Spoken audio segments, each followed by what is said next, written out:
जय हिंद दोस्तों, मैं हूं आपका दोस्त आरजे जीशान और ढेर सारी बातें हमेशा आपके साथ करता रहता हूं। और आज जो पर्सनैलिटी मेरे से मुखातिब हुई है वो किसी तारीफ की मोहताज नहीं है। उनके बारे में जितना मैं आपको बताऊंगा उतना ही आपको लगेगा कम है। उनको अगर आप देखेंगे तो आपको लगेगा कि शायद कोई टीनेजर मेरे साथ बैठा हुआ है, लेकिन जितने स्ट्रगल करके, जितनी मेहनत करके आज वो इस मुकाम पर आए हैं, उसकी जितनी तारीफ की जाए उतनी कम है। और आज जो पर्सन मेरे साथ हैं उनका नाम है उचित शर्मा जी, जो कि national gold medal award winner हैं। बहुत स्ट्रगल करके वो इस मुकाम पर आए हैं, हमारी इंडियन आर्मी का हिस्सा हैं और आज हमसे ढेर सारी बातें अपनी ज़िंदगी के बारे में करने वाले हैं। तो उचित जी, आपका बहुत बहुत स्वागत है। जी जी, तो उचित जी, मैं पहला सवाल आपसे ये जानना चाहूँगा कि जब आपने स्टडीज़ कंप्लीट करी और आपने ये सोचा कि ज़िंदगी में आगे बढ़ना है, कुछ करना है, तो आपके मन में ये क्यों आया कि आपको रेसलिंग में या वुशु में ही जाना है? इसका ख्याल किस तरीके से आपने डेवलप करा? सर, ख्याल कुछ नहीं था। तब हम पढ़ते थे तो मूवी वगैरह देखते थे। सबसे ज़रूरी तो ये है कि अगर हमारे पास कोई स्कूल है तो तभी हम पढ़ पाते हैं। ऐसे ही हमारे पास कोई खेल का मैदान तो था नहीं, ना हमारे पास कोई खेल के जो हमें कोच हैं जो सिखा सकें। तो खेल तो जीवन में था ही नहीं। जिस हॉस्टल में मैं 10th क्लास में पढ़ता था, एक हॉस्टल में पढ़ता था, तो वहाँ पे जब हम सुबह घूमने जाते थे तो एज ए रेसलिंग, जैसे हम एक दूसरे को पटकना, ये करना, वो एक हैबिचुअल था। पता नहीं था, बट किसी से सीखा नहीं था, तो रेसलिंग का भी नहीं पता था। 2012 में मैंने 12th पास करके सॉरी 2006 में मैंने 12th पास की। तो मन में था कि क्या कर सकते हैं।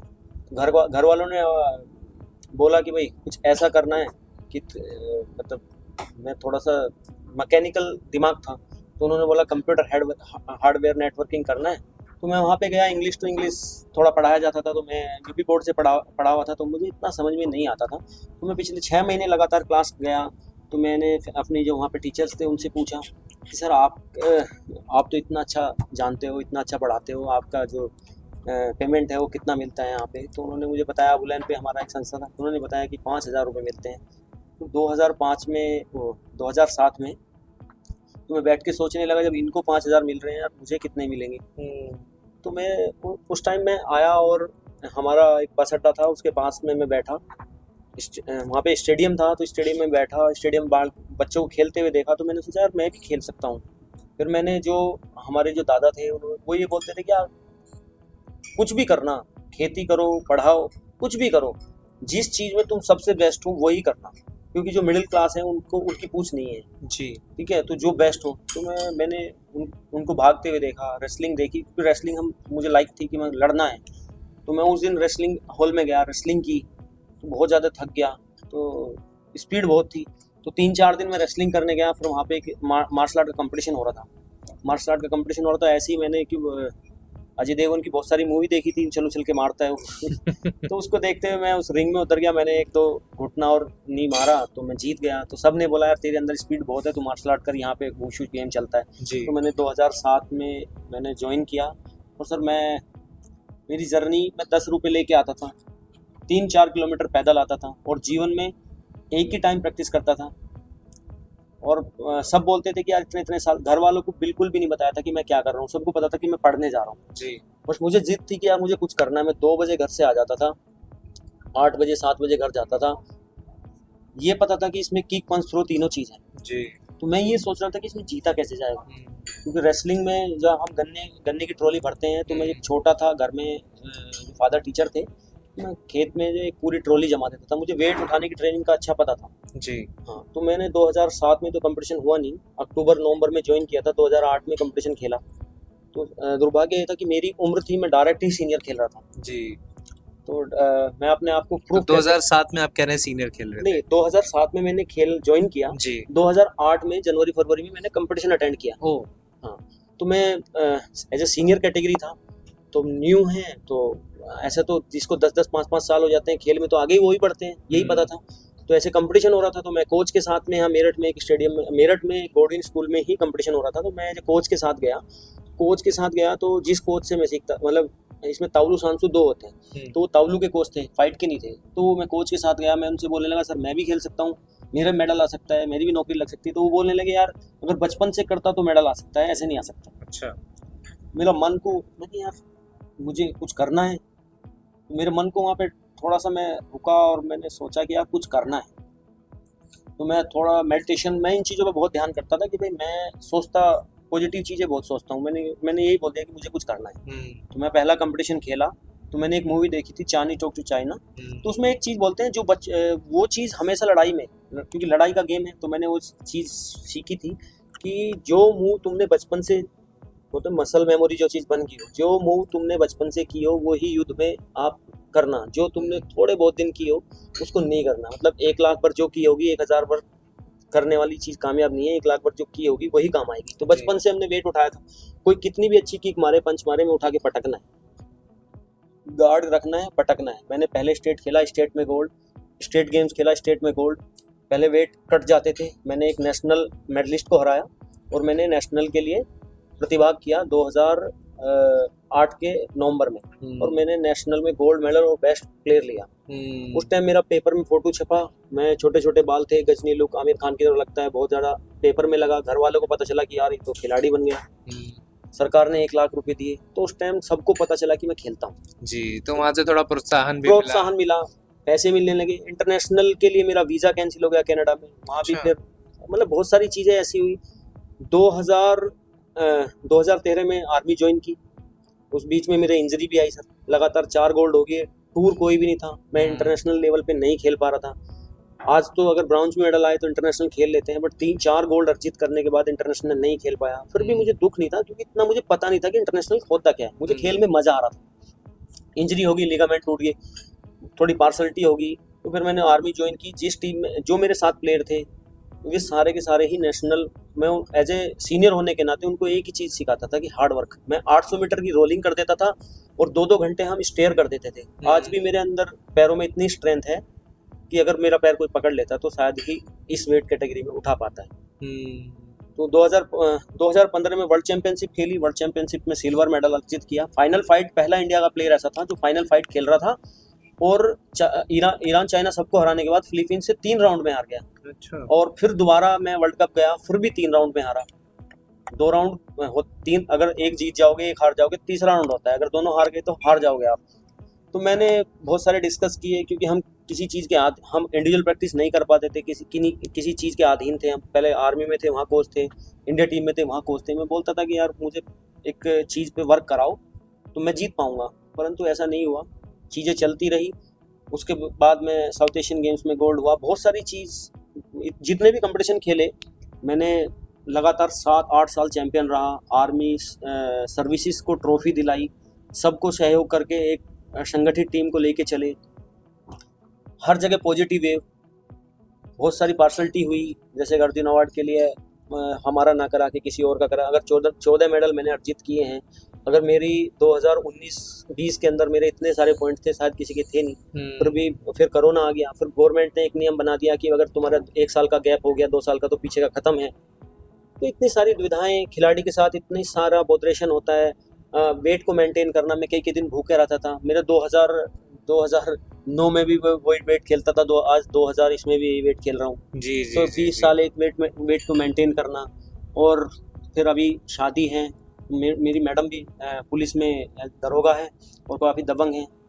तो मैं शादी में यही सोचा था कि घर वाले बोल रहे थे कि भाई सब ठीक है, मैं यही सोच रहा था कि अब मैं स्पोर्ट्स लाइफ करूँगा, कोई ऐसी रहे मैडम कि वो थोड़ा अंडरस्टैंडिंग हो उस चीज़ को। क्योंकि मैं देख के आया था जहाँ महिला और पुरुषों में भेदभाव नहीं होता, वो देश आगे हैं।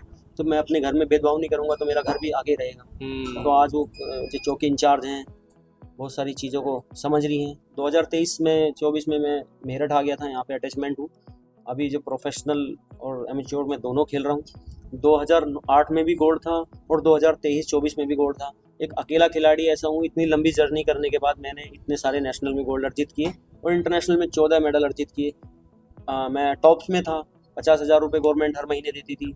बहुत सारे देश गए, बहुत सारी जगह गए। तो जहाँ भी बैठते हैं समाज में पॉजिटिव एनर्जी देते हैं और लोगों को फिटनेस के लिए प्रेरित करते हैं। और जो हमने महसूस किया है, जो चीज़ हम, अगर हमें कोई पूछता भी नहीं फिर भी हम बताते हैं कि ये चीज़ गलत है, ये चीज़ सही है। हमारे देश में यही है कि आप, अगर हमारा बेसिक अच्छा होगा तो हमारे यहाँ बहुत सारे मेडल आएंगे। हमारे यहाँ कोई भी कोई स्ट्रेंथ, कोई भी किसी चीज़ की कमी नहीं है, बस बेसिक की कमी है।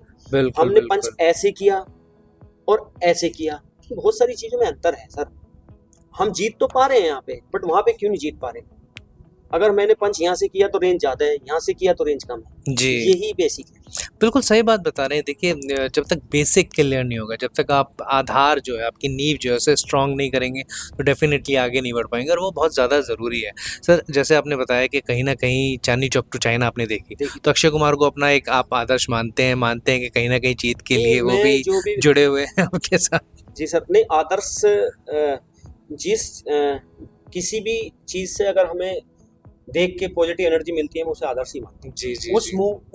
उस मूवी को, जो भी मूवी देखते हैं उसके अंदर कुछ ना कुछ एक अच्छी चीज़ होती है, जी। उसको अपनाओ, बुरी चीज़ को अपनाओ नहीं। तो मैंने अक्षय यही कुमार सीखा, को आप क्रेडिट देते हैं अपनी इस क्रेडिट देते हैं। मैंने बिल्कुल। जीत का क्रेडिट आज देता, मैं सबको बोलता हूँ कि मैं उस हुँ। मूवी को देख के सर मैं नेशनल में गोल्ड लिया, और बहुत सारे लोग यही सदमे में चले गए कि ये पहला लड़का आया और 1 साल के अंदर नेशनल में गोल्ड ले लिया। हुँ, बिल्कुल, क्योंकि बिल्कुल। मैंने ना अपनी स्ट्रेंथ को पहचान लिया था उसकी एक बात से कि मेरे अंदर ताकत है, बस मैं उस ताकत से जीत पाऊंगा। अगर मैं किक पंच, क्योंकि मेरे इतने अच्छे 1 साल में किक पंच इतने अच्छे नहीं सीख सकता। जी। 3 मूव हैं, आपकी एक बेस्ट है, आप जीत जाओगे। आप हल्का-हल्का तीनों को मारोगे तो आप जीत नहीं पाओगे। जी, और जैसे आपने कहा कि भई 20 साल से आप खेल रहे हैं, उसी वेट को मेंटेन कर रहे हैं, तो लगते नहीं है आप, मुझे तो अभी भी आप 20 साल से कम ही लग रहे हैं। ऐसा लग रहा है कि बहुत ज़्यादा यंग प्लेयर मेरे साथ इस वक़्त नहीं बैठा ये हुआ है, लेकिन कोई आप किसी को बताइएगा मत कि 20 साल से खेल रहे हैं। मैं बताएँ ना बताएँ सर, मैं ये चीज़ मैं तो यहाँ पे बोलता हूँ कि हम किस चीज़ पे वर्क कर रहे हैं, हम क्या बोल रहे हैं, हम हॉस्पिटल खोल रहे हैं, हम हर चीज़ खोल रहे हैं। मैं गवर्नमेंट को आगे जाने के बाद मैं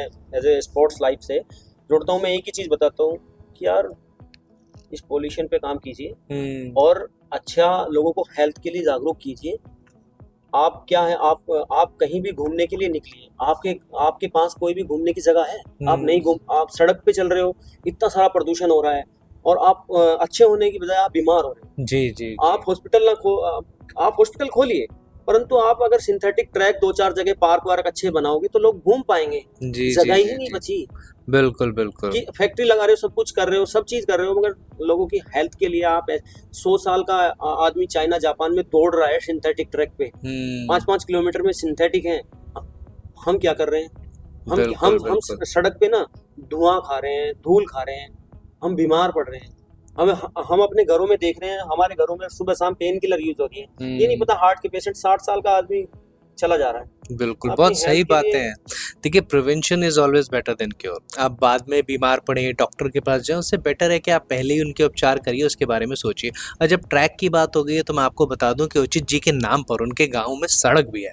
तो उस सड़क की कहानी क्या है, कैसे बनी गवर्नमेंट ने, क्योंकि आपको मुख्यमंत्री जी से भी सम्मान मिला हुआ है, फिर सड़क भी आपके नाम पे इतनी कम उम्र में, लोगों की उम्र बीत जाती है और आप अपने नाम की सड़क पे चल भी पाते हैं, तो उसके बारे में बताइए? नहीं, सड़क है, सब कुछ है, परंतु वो धरातल पे नहीं आया कुछ भी। मेरे नाम से यहाँ पे मुझे वर्ल्ड कप में मेडल था, जी। तो मुझे गवर्नमेंट की तरफ से एक लेटर आ रखा है, हुँ। उसके लिए मैं लड़ाई लड़ूंगा।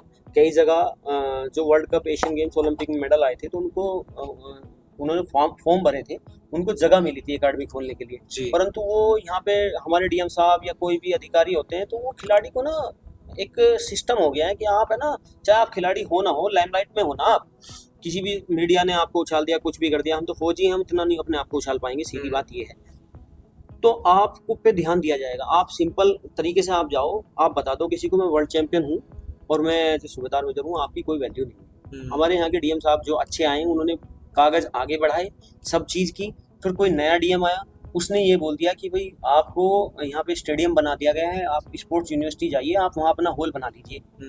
जब एकेडमी के लिए जमीन आवंटित करने के लिए और जिलों में बन गई है, तो हमारे यहाँ क्यों नहीं हुई? दूसरी बात, सड़क के लिए मैंने अप्लाई किया था, तो वहाँ पे कोई जातिगत भेदभाव है, बहुत सारी चीज़ें हैं। गांव में मैं रहता नहीं हूँ, फौज में हूँ। हमारे गांव के 2 खिलाड़ी हैं, एक वो मेरा मित्र है, वो एयरफोर्स में है, हम बट मैं आर्मी में हूँ। मैं वर्ल्ड चैंपियन हूँ, मेरे उसमें आया था कि नेशनल में गोल्ड है। तो ऐसी भी बहुत सारी जगह हैं जिनके नेशनल में ब्राउन्ज मेडल है, या नेशनल मेडल भी नहीं है, उन्होंने सड़क बनवा दी। सही बताऊँ, जी, जी, जी। हमारे यहाँ मैं उसमें गया था, इसमें PWD में, तो मुझे जो उस लड़के के नाम पे सड़क बन गई है, मेरे नाम पे सड़क नहीं बनी थी। हाँ, तो मैं PWD में गया, तो जहाँ पे वो अधिकारी थे, मैंने उनसे बोला यार ऐसे ऐसे अगर कोई चीज़ आई थी और मैं उस चीज़ के लिए ज़्यादा एलिजिबल था, तो मुझे क्यों नहीं वो किया गया? सर ऐसे आपके गांव के प्रधान ने बता दिया, ऐसे कर दिया, वैसे कर दिया, आप उनसे बात कर लीजिए। अरे मैंने कहा ठीक है ठीक है, बस उसके लिए मान सम्मान। मैं यही बोलता हूँ खिलाड़ियों को सपोर्ट कीजिए। आप जो मीडिया वाले हैं वो हमारा बहुत बड़ा उनका दायित्व है, वही कर रहे हैं। नहीं तो मैंने बहुत सारे सब फोटो खिंचा के, नेता हूँ चाहे अभिनेता हूँ, फोटो खिंचा के ना बाद जी में बोल देते हैं कि ठीक है। जी जी जी, बस बिल्कुल पीछे सही क्या बात। कोई ओलंपिक में मेडल लेके आया, वाह वाह वाह, मेरे साथ बुक के देके फोटो खींचिए, उसके संघर्ष की कहानी, उसकी संघर्ष की कहानी जानिए। अच्छाई में साथ खड़े रहेंगे। अगर जब उसका डाउनफॉल या कोई चीज़ शुरू होती है उसको सपोर्ट कीजिए। अभी देख लेना आप कितने खिलाड़ियों के साथ बहुत सारी चीज़ों के इनामों के आपने घोषणा कर दी है, उनको मिल पाए नहीं मिल पाए देख लेना। जी नहीं मिल बिल्कुल। पाते हैं, बाद में दब जाती हैं फाइलें। बट यही है कि वो चक्कर काट काट के वो अपने आत्मसम्मान को झुकने नहीं देगा, वो चक्कर ज़्यादा काटेगा नहीं, ठीक है। बिल्कुल, और आप तो जैसे कि 2013 में आपको इंडियन आर्मी ज्वाइन हाँ, करने का मौका मिला, तो 2014 से सूबेदार हूँ मैं, एक अच्छी रैंक पे हूँ। भारतीय सेना, अच्छे ठीक ठाक पैसे मिल रहे हैं और मैं उसके लिए खेल भी रहा हूँ और वो भी कर रहा हूँ। और मैं यही है कि मैं क्या अभी मैं कहता हूँ अभी ना, अभी मन भरा नहीं है, अभी तो कुछ करने का इरादा किया। जब सुबह मन उठता भरना भी हूँ, नहीं चाहिए। हाँ अभी सुबह उठता हूँ तो न जाने मंजिल कहाँ है, यही जी, सोचता हूँ। अभी चलने का इरादा किया है, ना जाने मंजिल कहाँ है। क्या बात है, मैं तो बिल्कुल यही बहुत सुबह सोच मैं बोल रहा हूँ कि अभी मैं प्रैक्टिस करता हूँ, मैं रास्ते में रुका, मैं प्रैक्टिस करके आया 2 घंटे। अभी जब यंग जो 20 साल का लड़का है, वो इंडोरेंस हो, स्ट्रेंथ हो, पावर हो, किसी बस दिक्कत ये आ गई कि हमारी लाइफ इतनी बिजी हो गई है, शादी, बच्चा और परिवार, बहुत सारी चीज़ें हैं और हम उसको मैनेज करके चल सकते हैं, परंतु जो हम किसी के अधीन नहीं चल सकते। अब हमने इतनी सारे सिस्टम देखे हैं कि हम गलत को फॉलो नहीं कर सकते सर। जी हम किसी के फाउंडेशन में नहीं रह सकते। बस ये इसको ईगो मान लो, आत्मसम्मान मान लो, इसी चीज़ से दिक्कत आ रही है। बाकी अभी मैं बोल दूं कि अभी मैं किसको इस वेट में किसको क्या करना है क्या नहीं, अभी भी फिर दोबारा अगर मैं अभी गोल्ड मार दूं नेशनल में दोबारा इसी साल। बट ये है कि हम गलत तरीके से चलने की थोड़ा सा मन गवाही नहीं दे रहा है। पिछले इतने साल से हर चीज़ को यस यस बोल रहे हैं, बट अब मैंने ये सीखा है कि गलत को गलत बोलना है और सही को सही बोलना है। जी। तो एक जैसे आर्मी में भी आप हैं, जी। एथलेटिक तो आप हैं ही, जी जी एक नॉर्मल लाइफ थी 2007 से पहले की, एक लाइफ है 2007 के बाद की, जो जी। सब तो सिविलियन और डिसिप्लिन दोनों लाइफ में कितना डिफरेंस और कैसे एक्सप्रेस करेंगे, एक शॉर्ट वे में मुझे हाँ, शॉर्ट बताइए। वे में ही बताता हूँ सर। दोनों मैंने इस चीज़ को इतना सोचा नहीं। मैं ये दोनों को नॉर्मली मानता हूँ, क्योंकि मैं उस टाइम पे डिसिप्लिन पे था, क्योंकि हमारे टाइम में फ़ोन नहीं होता था। जी फ़ोन नहीं होता था तो हम घर में व्यस्त रहते थे और घर में व्यस्त रहते थे, पढ़ने चले जाते थे। सेकंड फेज हमारा स्पोर्ट्स आया। स्पोर्ट्स में जब हम शुरू किया तो आज इस फ़ोन से बहुत सारी दिक्कत है सर। जी जैसे भी हम जवानी पे दहलीज जवानी पे जैसे ही हम जवान होते जवानी हैं, की दहलीज पे हाँ आते हैं। दहलीज पे कदम रखते हैं तो जी। हमारे ऑटोमेटिकली अगर हम एक्स्ट्रा क्या है, स्पोर्ट्समैन एक्स्ट्रा ऑर्डिनरी खाता है, अच्छी चीज़ें खाता है, अच्छी चीज़ें, बट उसको अपनी सब चीज़ों पे, इंद्रियों पे कंट्रोल रखना पड़ेगा। जी उस चीज़ को करने के लिए मैं यहाँ पे मेरठ में नहीं रहा, किसी हॉस्टल साई में नहीं रहा। 5 साल 4 साल 5-6 साल मैं अपने घर से डेली अप डाउन किया। मैंने महसूस किया कि मैं यहाँ पे बिगड़ सकता हूँ। जी अगर मैं आऊँगा और घर से जाऊँगा तो मैं यहाँ पे सुधरा रहूँगा। ये मेरा सबसे अच्छा स्टेप था। मैं अपने घर से आता था और वहाँ बस में जाता था और मैं व्यस्त रहता था। मैं फ्री माइंड यहाँ पे आज मैं देख रहा हूँ, लड़के हॉस्टलों में हैं, सब चीज़ हैं, उनको फैसिलिटी मिल रही है, वो गेम ना करके गलत नशा, महिला के प्रति अट्रैक्टिव, बहुत सारी गलत चीज़ों में पड़ रहे हैं। इसलिए भी कहीं ना कहीं हमारा जो यूथ है वो कमज़ोर हो रहा है सर। जी जी कमज़ोर हो रहा है। इसमें कोई, मैं उस चीज़ को महसूस कर पा रहा हूँ। जी वो मुझे छोटा ही मानते हैं, मैं उनके साथ उठता बैठता हूँ, वो चीज़ें देख रहा हूँ। जी तो मैं तो यही समाज को यही बोलूँगा कि यार ना अपने आप को व्यस्त रखो, डिसिप्लिन में रहो। और ये लाइफ है ना, इसको ना अगर आप स्पोर्ट्समैन हो, अगर आप स्पोर्ट्समैन नहीं भी हो तो आप डिसिप्लिन से जियोगे तो आप ना बहुत अच्छे से जी पाओगे और अपने समाज को, अपने आप को सुधारोगे तो समाज अपने आप ही सुधर जाएगा। बहुत अच्छा मैसेज आपने दिया। तो 20 साल की जर्नी में एज ए एथलेटिक आपने क्या कुछ इंडियन स्पोर्ट्स में बदलाव देखे, क्या कुछ अच्छा आपने देखा कि चेंजेस आए और वो हमारे फ्यूचर के लिए, हमारे आने वाले खिलाड़ियों के लिए अच्छा है? सर चेंजेस हैं, चेंजेस वैसे सोशल मीडिया पे ज़्यादा है। ग्राउंड जीरो पे चेंजेस क्या है, आप ये देखो कि आप जहाँ स्कूल खोलोगे बच्चे आएंगे, आप महसूस कीजिए आपके ज़िले में कितने स्पोर्ट्स का कोई स्टेडियम ओपन हुआ है, या आपके यहाँ पे कितने कोचेस हैं। गवर्नमेंट की पॉलिसी अच्छी है, गवर्नमेंट की गवर्नमेंट की पॉलिसी बहुत सारी अच्छी है खिलाड़ियों के लिए। मैं तो यही बोलूँगा कि चाइना वाला पैटर्न लाया जाए। आप जीतने के बाद इतना सारी चीज़ें दे देते हो। चाइना में एक सिस्टम है, आप नेशनल खेलोगे ये मिलेगा, स्टेट खेलोगे ये मिलेगा, इंटरनेशनल खेलोगे ये मिलेगा, और जैसे जैसे, और वहाँ पे वर्ल्ड चैंपियन ही कोच है। वहाँ पे कोई भी ऐसा नहीं है कि आप तमिलनाडु से 10,000 रुपये दे के नेशनल पार्टिसिपेट कीजिए, NIS कीजिए, अपने अपने आप को अपने, मैं फिर वो बोल दूंगा, ये कैडी चीज़ है, फिर भी मैं बोलूँगा, अपनी जाति के आधार पे आप फिर आप कोच बन जाइए। जब आप उस गेम को खेले ही नहीं, आप क्या कोचिंग दे रहे हो? आप 10,000 रुपये में, तो जहाँ पे टीम नहीं उतरती किसी भी गेम की बात, मैं देख रहा हूँ साई में देखा है। आप 10,000 रुपये में पार्टिसिपेट कीजिए, आप यूनिवर्सिटी में पार्टिसिपेट कीजिए, आप NIS कीजिए, NIS के बाद आप सरकारी कोचिस हैं सर, और फिर जो ओलंपियन, एशियन गेम्स या वर्ल्ड चैंपियन मेडलिस्ट हैं, वो उनके नीचे काम नहीं करेगा, वो खेला है। तो आप बताइए मुझे भी, किसी भी साई में, किसी भी इंस्टीट्यूट में, किसी भी चीज़ में, आप किसी भी सरकारी कोच को बताइए कि आप कोई ओलंपियन कोच हो। आप योगेश्वर दत्त को नहीं सिखाते हुए देख रहे हो। अब किसी को भी किसी भी चैंपियन को आप मुझे बताइए 1-2% को छोड़ के मैं सिखा रहा हूँ। मैं बोल रहा हूँ कि फेलियर के सामने जिसने कुछ किया होगा वो उसके अंडर काम नहीं करता। सिस्टम बनाइए। मैं बताता हूँ, सिस्टम ये है कि जब मैं 2017 में मैं चाइना में था, जिससे मैं हारा, मैंने उसकी तनख्वाह पूछी, वो रेंज रोवर में आ रहा था, तो मैं, वो वर्ल्ड चैंपियन था, अब वर्ल्ड चैंपियन है, मेंटेन कर रहा है, वो रेंज रोवर में आ रहा है, तो मैं उसकी तनख्वाह पूछ रहा हूँ 90,000 युआन। उस टाइम 11 लाख रुपए तनख्वाह थी उसकी।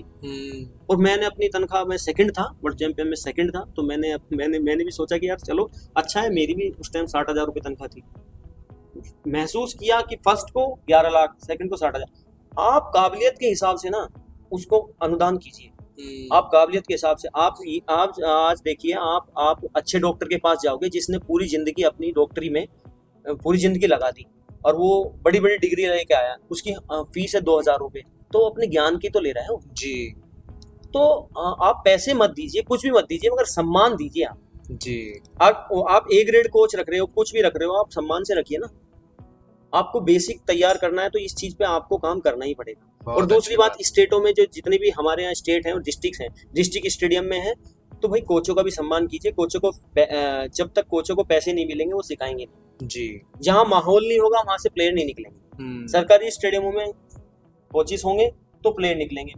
जब यहाँ इंस्टीट्यूट नहीं होगा तो बच्चे कहाँ से पढ़ने आएंगे, वो तो अपने घर ही रहेंगे। और जहाँ गैदरिंग नहीं होगी, प्लेयर कहाँ से निकलेंगे? माहौल से प्लेयर निकलते हैं ना। आप कहाँ से निकालोगे प्लेयर? आप बोल रहे खेलो इंडिया करा रहे हैं, खेलो इंडिया कौन खेल रहा है? खेलो इंडिया कौन खेल रहा है सर जी? खेलो इंडिया बच्चे ही तो खेलेंगे, कहाँ प्रैक्टिस करेंगे? गरीब बच्चा किसी प्राइवेट एकेडमी में 4,000 रुपए दे के फीस दे के वो नहीं कर सकता। तो आप बिल्कुल ये चीजें पे ध्यान देना पड़ेगा। और बता, ठीक है, आपने अपनी, वो तो जो बड़े बड़े पदों पे बैठे हैं वो तो आ नहीं रहे, ग्राउंड जीरो से जो चीजें मिल रही हैं वो कर रहे हैं। बट जैसे ही खिलाड़ी ऊपर, अच्छे खिलाड़ियों को अच्छे पद पे जाएंगे, वो चीजों को बताएंगे ग्राउंड जीरो पे क्या चल रहा है। मैं तो यही बोलूंगा। अब बोल रहे हैं कि आप एशियन गेम्स, ओलंपिक में मेडल नहीं आ रहे, बेसिक पे काम कीजिए, आपको देखे 10 साल बाद रिजल्ट आएगा सर। क्या बात है। तो अजीत शर्मा जी ने कितनी उचित बातें यहाँ पर बताई। 4 बार सीनियर गोल्ड मेडलिस्ट हैं।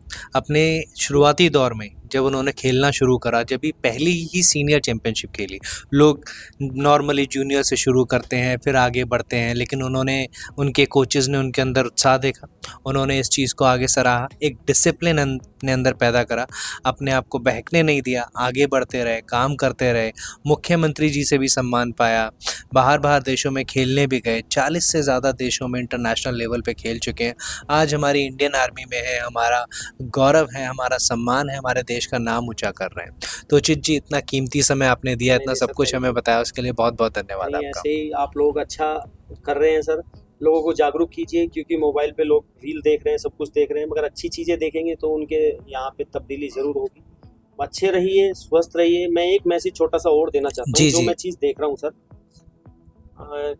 यूथ हमारा बॉडी बनाना चाहता है, परंतु हम अनक्वालिफाइड जो हमारे कोचेस हैं जिमों में, उनसे सजेस्ट ना लें। आप स्टेरॉइड मत खाइए। आप स्टेरॉइड खा रहे हैं, आपको इतनी सारी बीमारियां, आपको इतना सारा फ्यूचर में बहुत सारी चीज़ों का सामना करना पड़ेगा। गवर्नमेंट डोपिंग के लिए इतना सारा पुश क्यों कर रही है, इतनी सारी रिस्ट्रिक्शन क्यों लगा रही है? तो आप इस चीज़ को समझिए और किसी भी जिम में जाके किसी भी अनक्वालिफाइड टीचर जो वहाँ ट्रेनर हैं उनसे सजेशन ना लीजिए कि वहाँ पे 1000 रुपये का डब्बा खाने से, डेकाडेना खाने से, 5 रुपये की गोली खाने से ताकत नहीं आती सर। आप मेहनत कीजिए, अच्छी चीज़ें खाइए और जो क्वालिफाइड हैं उनको ही देखिए। फेलियर ज्ञान बांट रहा है, कोई भी पढ़ा लिखा ज्ञान नहीं बांट रहा है। आप फॉलो कर रहे हो तो उन लोगों को फॉलो करो जिनसे आपको बेनिफिट मिल रहा है, ना कि उन लोगों को जो आपको नुकसान दे रहे हैं। जय हिंद, जय भारत। क्या बात है। तो दोस्तों उचित जी से ढेर सारी बातें आज यहाँ पे करी और आपसे वादा करते हैं कि फिर आपसे मुलाकात होगी, ढेर सारी बातें करेंगे आज ज़ीशान के साथ। जय हिंद, जय भारत।